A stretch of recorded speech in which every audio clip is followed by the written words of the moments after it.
Well, good morning and welcome to Coach's Corner on this fine Saturday morning as we are here in the middle of the month of November, and the winter sports season is going to get really ramped up over here the next couple of weeks. We're going to talk Bronco boys basketball and boys hockey here this morning, so stay tuned for that. But let's go back to last night. Some local sports were in action as the Fort Frances Lakers of the SIJHL, they were at home and they were hosting the Thunder Bay North Stars. The Lakers lose at home by a final score of 2-0. Ismail Ralston, the goaltender for the Lakers, he stopped 31 of 33 shots. The Lakers face host Dryden tonight at 7:30. If you follow along in the SIJHL, you might realize that Thief River Falls has had a great start to their season. They had won 18 straight. They had that streak snapped last night by English River. They're ranked the number one team in junior hockey in Canada, so Thief River Falls with a great start to the season. Rainy River women's and men's basketball team were up in Ely for a two-day tournament up there. Game one saw both teams take on Gogebic out of Ironwood, Michigan. Gogebic is a Division II school, which means they can offer a little scholarship money. Rainy River is a Division III school, which takes a little bit, does not give you that opportunity. The women, they fall by a final score of 91-73 to even their season record at 1-1. DeJay Monroe had 28 points for the Voyagers. Devonay Gross, who was one of our guests last week, she had 14 points, 9 assists, and 6 steals. And Tequila DeGreat, who also was here last week, she had 10 points and 10 rebounds. The Voyager women play Itasca at 10 a.m. this morning. The Rainy River men improved to 2-1 on the season. They got a big 106-84 win over Gogebic. Devarius Wright once again led the Voyagers in points as he had 23. Anthony Mira added 16. Jean-Paul Chavino 14.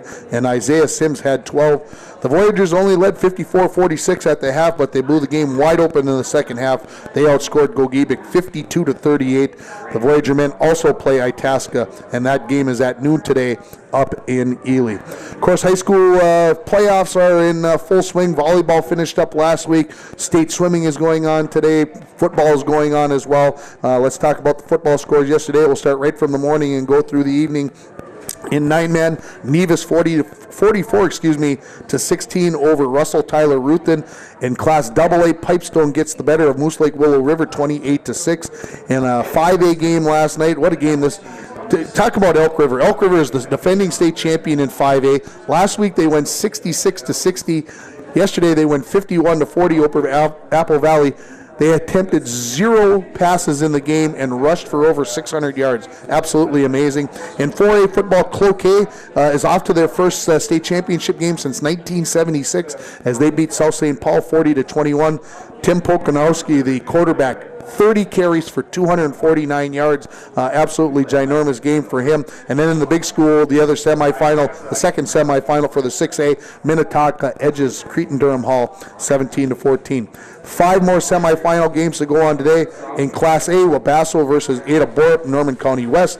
Also Mayor Lutheran versus Minneota. Those games go off at 9 and 11:30 today. In 3A football, of course, that's the class that the Broncos are in. Pierce takes on Jordan at 2. St. Croix Lutheran and Pequot at 4:30. And then in the other 5A semifinal, Brainerd faces Owatonna tonight. I mentioned that the state swimming meet is going on. One big note maybe for Northern Minnesota swimming, Michaela Swoomanen out of Cloquet Junior. She takes first place in the prelims in the 50 free and takes second in the 100 free, and she is the defending state champion. Girls hockey last night, of course, the girls hockey season got into full swing this week. Minnetonka 2-1 over Roseau. Hibbing Chisholm 4-0 over Irondale. Grand Rapids Greenway 3-0 over Roseville. Warroad loses to Lakeville North 4-3. Duluth ties Champlain Park Coon Rapids at 4, and Evelyn Gilbert gets a 5-2 win over Henry Sibley. College hockey last night, Wisconsin 7-3 over Michigan in the Big Ten. North Dakota goes on the road as the number 3 ranked team in the nation. They down number 1 Denver on their home ice 5-4. Duluth gets a better of Miami 3-1. St. Cloud State, the number 2 team in the nation, they beat Colorado College 6-1, and Western Michigan beats Omaha 4-1. In the WCHA last night, Mankato 6-1 over Bowling Green, and in a non-conference matchup, Minnesota 4-2 over Harvard in men's hockey. In women's hockey last night, Bemidji State and Ohio State skate to a 3-3 tie in the WCHA. Bemidji State wins the shootout in 6 rounds to get the extra point. Duluth beats Mankato State 2-1 in women's hockey, and the Gophers down St. Cloud State 3-0. Also in college hockey last night, Lexi Edwards and her Sacred Heart team, they get a 5-4 win over Franklin Pierce. The Minnesota Timberwolves trailed by 14 points about halfway through the second quarter, trailed by a dozen at half, and it looked like they were going to lose to the lowly Dallas Mavericks, but boy, I'll tell you, the Timberwolves came out in the third quarter by just past the midway point. They had tied the game, and then they absolutely blew it out and won 111-87. Jimmy Butler, 21, Andrew Wiggins, 19. Karl Anthony Towns had 15 points and 10 rebounds. Jeff Teague, a double-double of 15 points and 10 assists. And Taj Gibson also had a double-double. He's been a double-double machine here in November, 10 and 11 for him. The Wolves are now 10 and 5 and in first place in the Northwest Division. What's going on locally today? Well, I already mentioned that the Lakers are at home against Dryden at 7:30.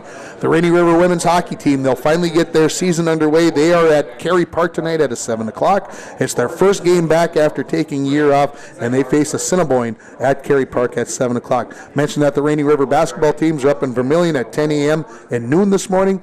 The International Falls girls basketball team, they've got a scrimmage down in Virginia. That gets started at 10:45. Gopher football, looking to get bowl eligible. They're at Northwestern today. That game starts at 11 a.m. and you can see it on BTN.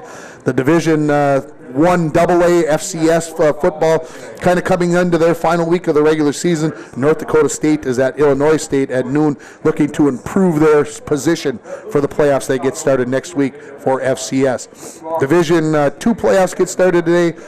Teams that are in northern part of the United States, Mankato State, they host Colorado State Pueblo, and Sioux Falls out of the NSIC, they are at Midwestern State. The Division 3 playoffs, St. John's plays North Central, St. Thomas faces Eureka. One game in facing up between two top 25 football teams in the big boys, and that is number 24 Michigan is at number 5 Wisconsin. That game is at 11 a.m. Of course, the Wild play tonight. They are at Washington for a 6:30 game. Tomorrow, the Vikes are at home against the Rams. The two former teammates that were quarterbacks last year, Goff and Keenum, will get a chance to face off against each other. Of course, you can hear all the action on K104 with the pregame starting at 11 a.m. The Wolves take on Detroit tomorrow night at 6 o'clock. The Gopher men's basketball team looking to keep things rolling. They host Western Carolina at 3:30 tomorrow. That game is on FS1. And the Gopher women's basketball team takes on Boston College at 7 o'clock. Local Broncos in action this week. Of course, Claire Palm, Lexi Graves, and Casey Myers will all be playing hockey tonight with Rainy River against Assiniboine, and also tomorrow morning at 11 a.m. Amy Orrin and her Wisconsin River Falls women's hockey team, she had a goal and an assist in their 6-2 win over St. Thomas on Tuesday night. They face Eau Claire today. I already mentioned that Lexi Edwards and Sacred Heart got a win last night over Franklin Pierce. They play again tonight.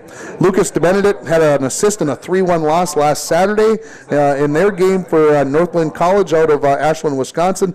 Last night he had a pair of assists against UWS in Northland's 3-2 overtime win, and including the assist on the game winner. Tonight they're down at River Falls. Abby Koschik, the Moorhead State swimming team, women's swimming team, took 4th last week at the St. Thomas Invite, and they're off until the first weekend in December. Willie Corn with the Brampton Beast. They get a 3-2 win last night against Reading. Got a couple assists over the past week. He now has 1 goal and 10 assists on the season. We'll take a break, and we're going to come back, and we're going to talk Bronco boys basketball. You're listening to Coach's Corner, live from Hardee's on K104 and online at rjbroadcasting.com. Well, welcome back to Coach's Corner for our second segment. We're going to talk Bronco boys basketball. They haven't even had a practice yet, and we're going to have them on because we're so excited about the season. Of course, new head coach Amos McKenzie, and then a couple of seniors, Tanner Budrus and Wyatt Broughton, joining us here. And Coach, Let's start with you. The first head coaching experience for a varsity team, has it been everything that you dreamt it would be? Yes, it has, and some. There is definitely a lot more responsibilities and more stuff that comes with this. It's maybe I'll ask, what's been maybe the biggest surprise to being the head coach that all of a sudden you're in charge of? Oh, just everything. like doing the interviews? Yeah, doing the interviews. We'll get to be very familiar this winter, Amos. Obviously, you've got an assistant coach in Josh Koenig who's been through a lot of this. You've been coaching for many, many years, so obviously this is something that I think you've been preparing for and getting ready for. Is it kind of a dream come true? It is. I'm really excited to get it going. It is. I've been chasing this for a long time. Like you said, I've been doing this a long time, and I'm excited for this opportunity. And yeah, to have Mr. Koenig as my assistant, it's great. You know, I worked underneath him when he first got hired here, so I'm ready for a fun and exciting season. It's been, ever since you were named head coach, I've been waiting for this opportunity to ask you this question, because we've talked basketball, watched basketball, done games on the radio together. What kind of team are the Broncos going to be this year? Is this going to be fast-paced? Is this going to be slow it down? Is it going to be methodical? What do you? I mean, every coach likes to maybe adapt to what their kids have. But if you had the ideal team, what would you like to see your team look like? You know, I like the up-tempo style. That's something I've always liked. Getting the ball up the floor. The less you have to run your half-court offense, the better. And if we are in our half-court offense, I like the quick decisions, spread the floor, more continuity style than just set screens and just like the old flex offense and stuff. I like the read and react styles. Defensively, you know, I'm a press guy. You know, I have been burned by it before, but if we got the speed to do it and we can gamble a little bit, we will. I'm a gap style coach. I know a lot of coaches have done on the line, off the line, but I guess it'll vary on what I have and what we can see. Okay, so I'll ask the boys here now. Mr. Budrus, you like what you just heard? I mean, you guys haven't had a practice yet. I'd assume maybe you've talked a little bit about stuff. Does that make you happy? Are you happy to hear that that's the kind of style you're going to play? Yeah, I do feel like we have a good team to fit that style with the speed of Mondo Barrios, Mason Boyer, and Max Olson, and myself, and even getting wide in the middle with those big arms just to try to stop with the press and all that kind of stuff.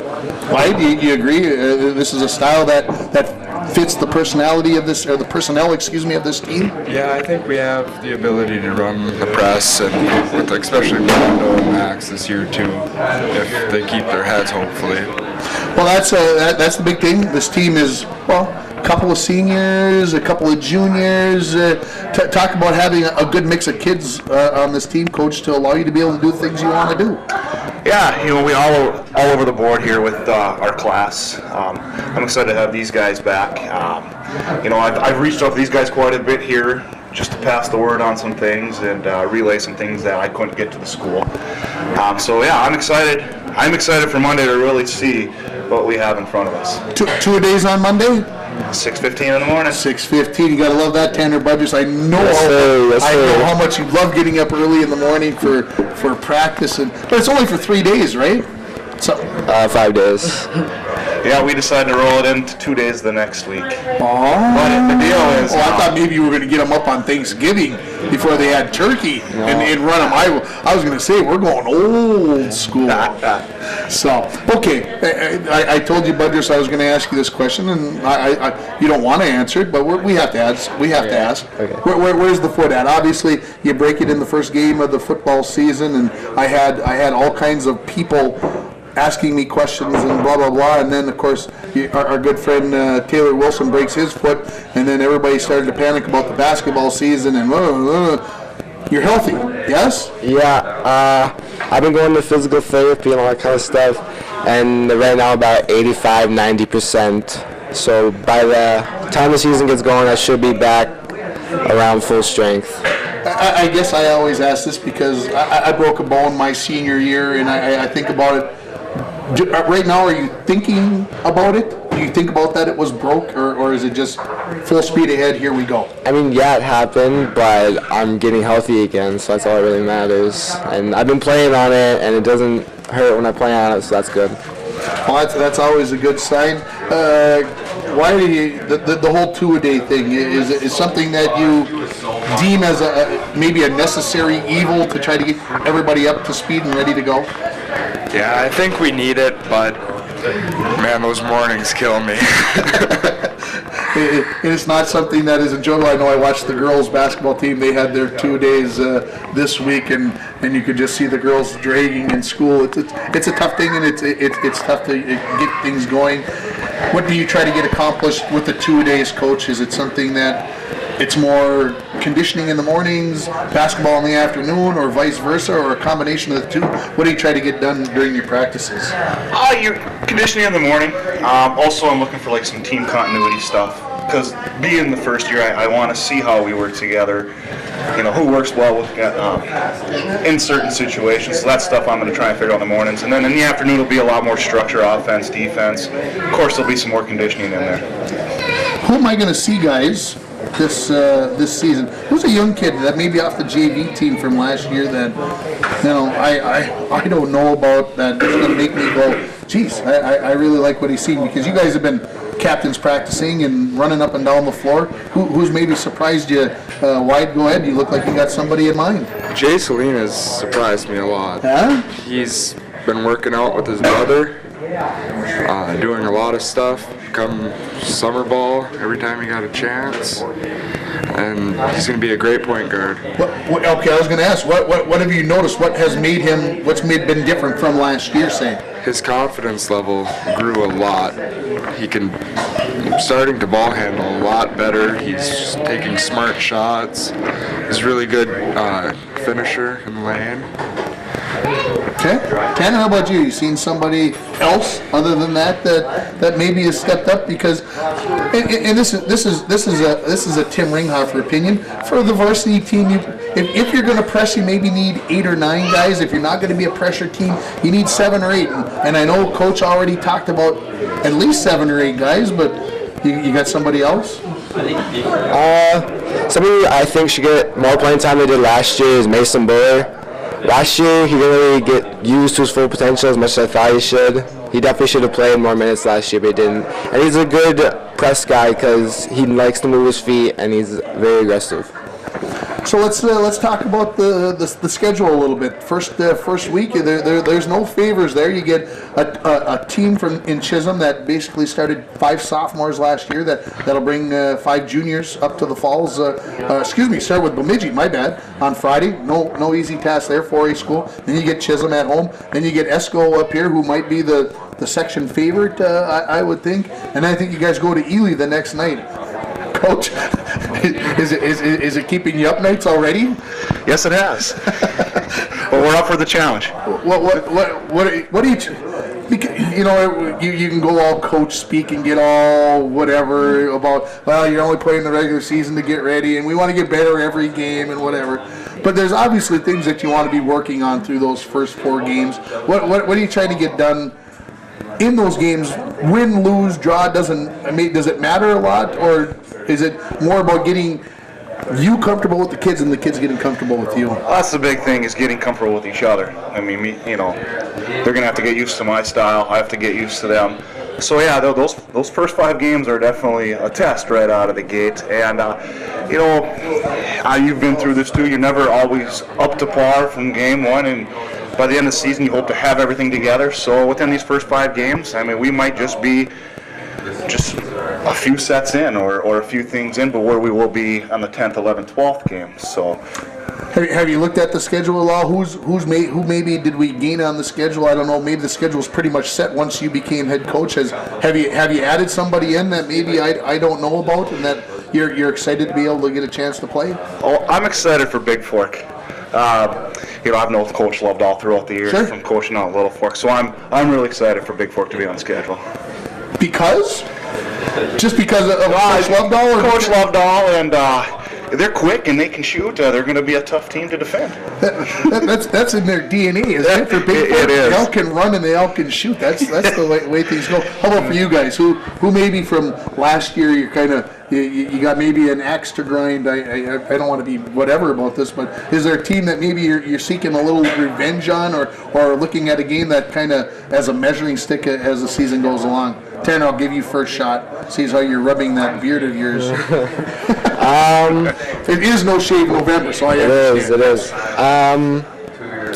I'd have to say Crosby, because last year they kind of kicked their butts pretty good. Well, there's no shame losing to a team that took second place in the state in 2 ways. So, well, I can understand that game. That game is at home on January 6th, a Saturday afternoon, 3 o'clock. Not that I have it memorized or anything, but I've got it on my games that. You talk about liking coaches. I love Dave Galovich. I'm a big fan of Dave Galovich, and I'm hoping that him and I will have a chance to sit down and chat. How about for you, Wyatt? How a team out there that you're looking forward to playing? Virginia. I had a feeling that team was going to come up. This is another team that's sitting out there as a section favorite, along with ESCO, that sits out there kind of. What most makes you wanna play Virginia? Well, second round playoffs last year. Yeah, I don't know if people remember, but the Broncos trailed by. I'm going to go on my memory bank, maybe by like 18 points, 15 points at one point early or late in the first half, and then the Broncos made a run and actually took the lead 71-70, I think, with about 90 seconds remaining. And this was after the Broncos, and I'm going to go off my memory now, and don't, if I get it wrong here, I believe lost by 49 points the first time you guys played them, lost by like 33 or 35 points. And when you guys went into the game, nobody was thinking, the Broncos even have a chance. You guys showed that you had a chance. What is it that you have to do against Virginia, Wyatt, to get a win this year? Well, I think we need to double down in the post more often. Bryce is hard to stop, so we started doing that game, and it helped. Frustrated him. It definitely frustrated him. Got him in his mind, and of course you've got Ethan Yuso, who's on his way to UMD. You've got Kennedy, who's on his way to South Dakota to play football. What about their perimeter? They got everybody coming back? Budrus is all over. He's like, I'm ready. Go ahead. Ask me. I'm ready. Well, they lost Aho and they lost Tom, number 30. So that's 2 big perimeter guys. And they lost Max Carlson, too, as well. That's 3 big perimeter guys that can move the ball very well and shoot very well. But we also have Fink coming back, and he's a pretty good guard out there. And we've been battling our whole lives, so I'm ready for our final senior fights. And those games come up on Saturday, December 16th, and on January 21st or 2nd. It's a Tuesday at home. I know that one. The first one game's on the road on a Saturday. So, guys, thanks for coming in this morning and taking some time. We wish you best of luck this week. I hope 2 days are everything that you guys have dreamt that they would be. Enjoy them. It's your last time. You got to go out there and have some fun. We're going to take a break here. Head coach Amos McKenzie, Wyatt Broughton, and Tanner Budrus joining me here. We'll take a break, and we're going to come back and we're going to talk boys hockey. You're listening to Coach's Corner, live from Hardee's on K104 and online at rjbroadcasting.com. Welcome back to Coach's Corner. Don't put your back to the camera, George. Now, come on now. Don't be afraid of the camera. There you go. Welcome back to Coach's Corner. We're going to talk Bronco boys hockey, joined by head coach George McDonald. And are you guys finally seniors? Wow. Trevor Beckbauer, Jake Clow, and Ethan Alleman also joining us here. And Coach, we'll start with you. 1 week of practice underneath the belt. How'd it go? I went well. We're happy with our numbers. We're last count anyways, around 37 players. So yes, that's better. That's much better than it's been in a while. So we're pleased with that, and it's great to get to know some of the younger kids that haven't had a chance to be on the rink with much yet, but they seem like a hardworking bunch and keep talking, George. Keep talking. Energetic and excited to be here. So we had a good first week. So we got a little technical issue here.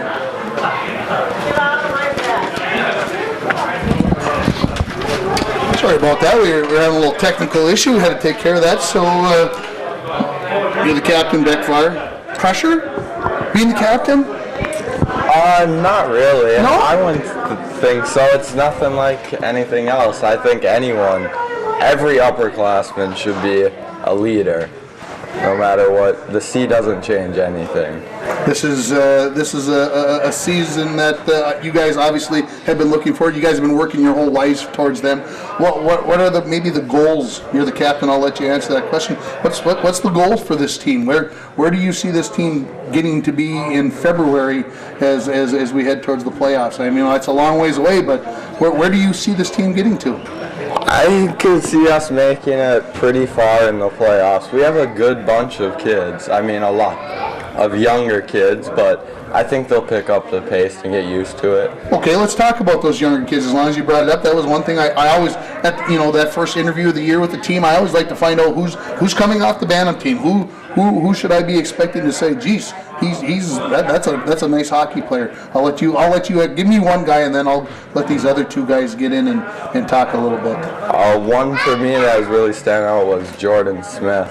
Okay. He's for his age, and he's a big kid, strong kid, and he knows the game. He knows the game. How about for you, Jake Clow? What have you seen? You obviously get to see people flashing the rubber at your head. Who maybe has kind of shocked you early this week? I'm thinking Jackson Germain. He's a quick little kid. He's nifty. He sees the ice good, and he's smart with the puck. How about for you, Ethan? What have you seen? I'd have to say probably King Gonzalez. He's a very fast skater, good with the puck, good hands. Just all around good hockey player. Give that microphone over to Coach, because I'm going to ask him the same question. Who maybe caught your eye this week? I know you don't. I know it's tough for the coach to single a kid out, but obviously somebody's caught your eye. A sophomore, maybe a senior, maybe a junior who played with you last year. The kind of you said, geez, has really made a step up. Well, yeah, the boys here mentioned a few of the key players that are moving up, and we actually have a large group moving up. Thus, the numbers are what they are. But I think there was 16 to 18 Bantam players that moved up last year. So the names the boys just mentioned are obviously key players, but there are others, that I'm fortunate to have in school, and you talk about this first week of practice that seem to be, good students doing the right things, off the ice and so far on the ice for us. But we have Anthony Sari was a 9th grader last year. He played little for us. Now he's a sophomore. Should see some playing time. There's guys like Jackson Schultz, Jake Erickson, Braden Dremel, Braden Matthews, Trevor Bellinger, John Borger is seeing some time on defense for us right now. Trevor Bellinger, Justin Besch is playing on a line as of right now with us and working very hard. Gage Blanchard, another defenseman, trying to make sure, I guess. Seth Lynch is another one. Another 10th grader is big guy Brendan Beneke. Yeah. Is another player. So those are some of the names. I hope I didn't miss anybody, but I very well could have. They're all of them, but seemed like a good, hard-working bunch. We've always talked about this as the enrollment at International Falls has been declining. We always talk about, well, there's nobody to push the kids. But once you become a senior, you're in the game. You get to play. You get a varsity jersey. You get to play.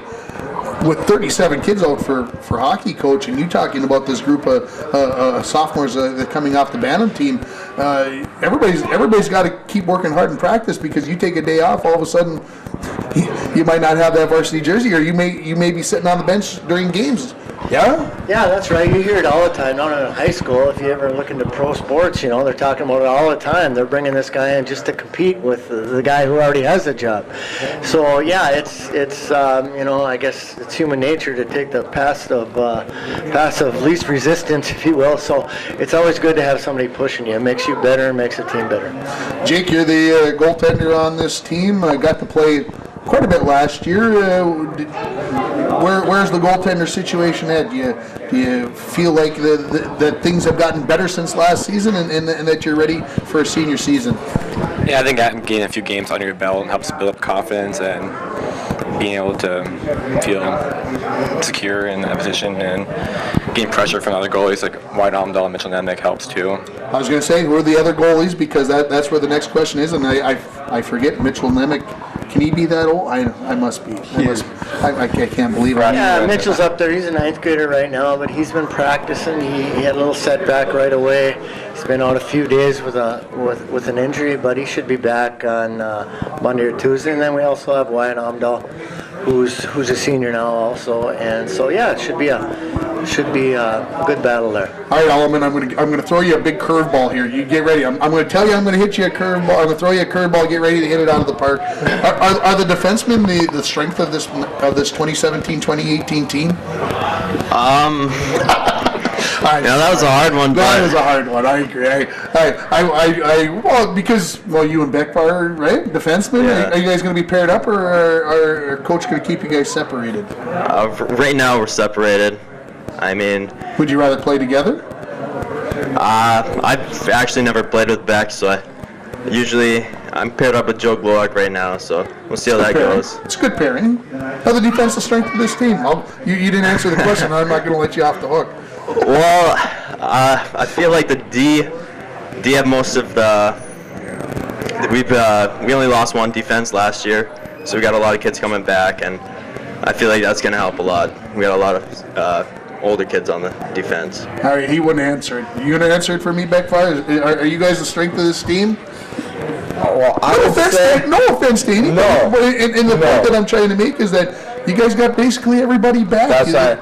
This is what I'm trying to get at. The defensemen should be a very good part of this hockey team. I would say right now that they are a big part and a big strength of the hockey team, but as the time goes on and the younger kids pick up the pace, I think they'll be a huge asset of the team also. Coach, you want to add something to and again, I'm not trying to get the forwards mad at anybody that's sitting here this morning or talking. I'm just saying I believe that's why I asked the question, because you can't beat experience a lot of times, right, Coach? That's right, and that is where the majority of our expenses is. I mean, you're a math guy, and we only have 6 D and 12 forwards, so it's a little disproportional there, if you will. But I think if you ask the forwards, they'd like to say the strength of our team is the defense, because if they can get it out, it's a heck of a lot funner to play on the other end than our end. Yes. And so, Trevor has been a mainstay of the Broncos now since he's been, a sophomore. He's played a regular shift. Ethan, same way. And so, we have, like you mentioned, Joey Glowak in there. As a sophomore last year, he logged a lot of time. So I would say if you were to pick a strength on our team, it is as of right now our defensive core and, our goalies. We got some veteran goalies in there now. So I think it'd be fair to say that these guys should go in with a lot of confidence. Obviously, you guys have been playing together for a lot of years, probably since you guys were 6 years old. But Jake, do you kind of feel like as the goaltender, your defensemen now know how you're going to play, you know how they're going to play, kind of almost instinctively where you need to be because of where they're going to be? Is that a fair question? Yeah, you see it during the game. Knowing to set the puck up for him, or knowing they'll move a guy out of the way for you or block a shot. It's good to know that, and a good feeling. All right, I asked the basketball players this. I got to ask you guys. Who are we looking forward to playing? What's a game on the schedule that you kind of feel like this is a big game. This is the one I've been waiting for. This is my senior year, and we're going to get a chance to play them. My biggest is probably Greenway. I've had a rival with them ever since we were little. Just because? I mean, or is there an incident that you can share with us that we can put out on the radio? There's a couple games that we've had that probably should have been stopped, and parents got involved, and parents got in fights in the stands. So. Okay, that's good stuff. How about for you, Jake? Who maybe sits out there as a team you're waiting to face? I gotta say probably Hibbing. Just always want to whip up one day and take him down. Only on the schedule once this year. Did I see that correctly? Okay, Coach, thank you. Head nod is what works for me. I'll let everybody know. How about you, for Ethan? How about you? I think mine and a lot of fans is probably the border battle between Fort Francis. I love playing them. We just got it back a few years ago, so it's fun to have it now. What is it? Is it just because you know the kids? Is it just because of the location? What is it, Ethan, that makes it so nuts? Growing up playing them, you've pretty much played them every year since you were little. They come over here for summer hockey, you get to know the kids, and end up having a rivalry with most of them. So it's just a fun game. Coach, who did you add to the schedule? I kind of perused through it a little bit. Is there somebody we added obviously losing Hibbing twice, that's a notable loss. Who'd you Yeah, get to pick up? we lost Hibbing once. They dropped us one game, so we picked up St. Paul Johnson, who's going to come up. They're up here on making a little swing, so we're going to be playing them. And so, yeah, it's kind of nice to see some different faces. We also have Pequot Lakes, and I don't know, you can help me with that. Probably Mr. Ringhofer, their consortium, I believe, down there. Crosby Ironton, I think, in there. Yeah. Northern Lakes, I think, is what they're Yeah, on called. the schedule it says Pequot Lakes, but I think it's a consortium down there. But the game I'm looking forward to most right now is obviously Little Falls. So if you ask me, at Little Falls will be Lake of the Woods next, you know. Yeah, So yeah, absolutely. The next one's always the most important. And we'll have that game on the air for you next Friday. Home game as Tony Kuchar comes home for, well, I think it's the 8th consecutive year or 9th consecutive year that Little Falls has come up. The Broncos have never made a trip. When is he going to make you drive south and drive to Little Falls? I know he loves to come home, and that's the whole deal behind it. But is he ever going to force the issue and make you come south? Well, I hope not, because we enjoy him playing there. Yeah, as you know, Cooch has family here, and we get together every summer hockey, and he's 2-0 against me right now. He got us in overtime, I believe, once, and so I'd like to have him carry my skates next summer in the locker room. We got a little thing going, so hopefully we can get back at Cooch. But a couple other names right before we got to go is that I forgot is, guys like Simon Palm, I didn't mention before. Carter Germain played on our JV last year, and you can tell he's put in some work over the summer and looking well. Josh Cans, another senior D that I forgot to mention when I mentioned those, but I expect Josh to compete very hard for a large role in that defensive core. Yeah, and we'll have that game next Friday with Little Falls. That game will have a pregame at 7:10, 7:30, the opening faceoff to the 2017-2018 season. And then, I was looking at the schedule. We got you on Friday, and then the following Saturday, the following Saturday, the following Saturday, the following Friday. And then you guys, I think we're going to have 2 games on from Warroad, so we're looking forward to it. We're excited about the season, and I'm sure you guys are as well. Good luck as you guys head through 2017 and 2018.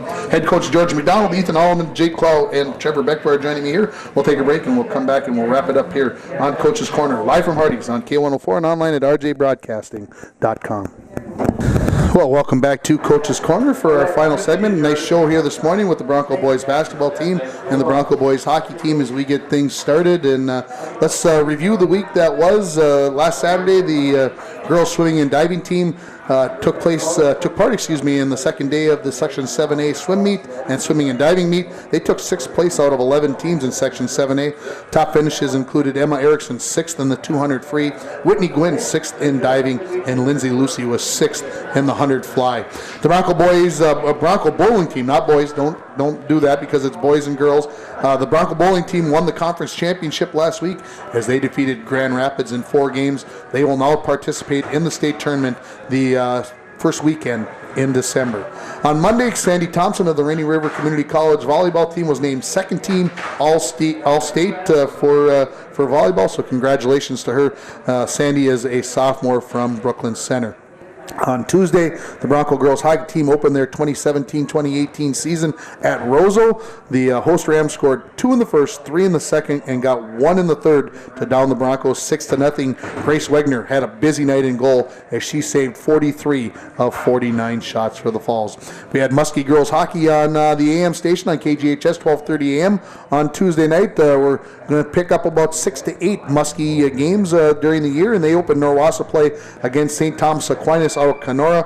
What a wild hockey game it was. If you didn't have a chance to listen to it, the Muskies led 1-0 after the first period, 3-0 late in the second period, and then the Saints from St. Thomas Aquinas scored the next 4 goals, 1 right before the end of the second period, the first 3 in the third period. It ended up 4-3 there, and then the Fort Francis comes back, ties it, takes the lead 5-4, and then right back, here comes St. Thomas Aquinas, ties it at 5, and then Taylor Croswell, she gets the game winner with about 2.5 minutes remaining as the Fort won 6-5. Siobhan McIntosh, she had a pair of goals, including an unassisted shorthanded goal in the second period. She also had an assist. Cameron Sandalovich, the goaltender, stopped 34 of 39 shots in goal for the win. The Muskie boys also opened Norwassa play against St. Thomas Aquinas.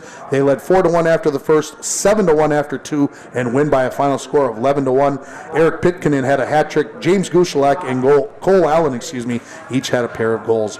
The Rainy River women's basketball team opened their season with an 84-66 win over Mesabi on Tuesday. Valon Mobley poured in 29 points. Deja Monroe had 23. Tequila DeGreat, she had a double-double of 11 points and 10 rebounds, and Devonay Gross had 10 assists and 5 steals in that game. The Rainy River men's basketball team also played in Virginia on Tuesday night. They evened their record at 1-1 on the season as they thumped Mesabi Range 96-64. Devarius Wright led the way with 30 points. Isaiah Smith had 17 points, including 3 threes, and Anthony Mera had 14 points with 3 threes. No action on Thursday, the Bronco girls hockey team, after their trip to Roseau on Tuesday night, go all the way to the shore, and they head to Silver Bay to take on North Shore. They get their record even at 1-1 with a nice 6-3 win over North Shore. The game was scoreless after the first period. Amber Thielander would score the first of her 4 goals just a minute and 19 seconds into the second period on the power play, and then 36 seconds later, Maria Vollum on the power play gave the Broncos a 2-0 lead. North Shore would get a goal, but the Broncos would be up 3-1 before the end of the second period as Thielander would score short-handed. The Storm would make it 3-2 right before the end of the second period, but then Morgan Rasmussen, just over 5 minutes into the third period, put the Broncos up 4-2. Thielander gets her third and fourth goals of the game, including another shorthanded one to make it 6-2 before North Shore scored for the final score of 6-3. Grace Wegner stopped 19 shots in the third period and had a game total of 27. Last night, the Lakers played Thunder Bay. I was going to say Two Harbors. Thunder Bay, both on the shore, close enough. 2-0 the Lakers lost last night. They host Dryden tonight at 7:30. The Rainy River women's basketball team, they got a 91-73 loss to Gogebic, a Division II school out of Ironwood, Michigan. Deja Monroe led the way with 28 points. Devonay Gross had 14 points, 9 assists, and 6 steals. They're going to get their next game started in a few minutes as they play at 10 o'clock against Itasca up in Ely. The Rainy River men last night improved to 2-1 on the season. They got a big 106-84 win over Gogebic. Devarius Wright had 23 points. Anthony Mara 16. Jean-Paul Schifino had 14. They play Itasca at noon today. Don't forget, of course, also today the Rainy River women's hockey team has their first game of the season as they play at Cary Park at 7 o'clock. Of course, they play at 11 o'clock tomorrow morning. All those Rainy River women's series are always a 7 o'clock night game, 11 o'clock day game the next day on Saturday and Sunday. Bronco boys basketball gets started with their practices Monday morning. Wrestling practice also starts on Monday this week. Girls hockey will be at home for their first home game of the year on Tuesday as they take on Park Rapids. Here, this start time, 6 o'clock, no JV game, 6 o'clock so Park Rapids can get back home. We'll have that game for you with the pregame starting at 5:40. Fort Francis boys and girls hockey are at home against Beaver Bray on Tuesday night, and the high school girls basketball teams from the area will be scrimmaging over at Rainy River Community College from 4 to 8 o'clock. I think they're charging $2 to get in, and you can go over and watch the Falls, Little Fork, Cass Lake, Bena, I think, and Kelly or Northholm. So make sure you get out, and if you're ready for a basketball fix, you can get out the Rainy River on Tuesday. The Lakers are in Thief River Falls on Wednesday. Of course, Thanksgiving Day on Thursday. No action going on there. Friday, the Lakers are in Thunder Bay, and then the Bronco boys hockey team, they get their 2017-18 season started against Tony Kuchar and the Little Falls Flyers. Again, that game starts at 7:30. Pregame at 7:10 on K104 and RJBroadcasting.com. Next Saturday, the Bronco bowlers who made all-conference will be in the cities to bowl down there in the state all-conference tournament. That's going to wrap it up here for this week. Again, thanks to all our guests here this morning from the Bronco boys basketball team, the Bronco boys hockey team. Thanks to everybody here for taking care of our guests. When you have boys, they come in and they eat breakfast. The people around here were busy. Thanks to them. Thanks to Ryan back at the station for doing all the work. Thanks to our sponsors, but most of all, thank you for listening to Coach's Corner. Live from Hardee's on K104 and online at rjbroadcasting.com.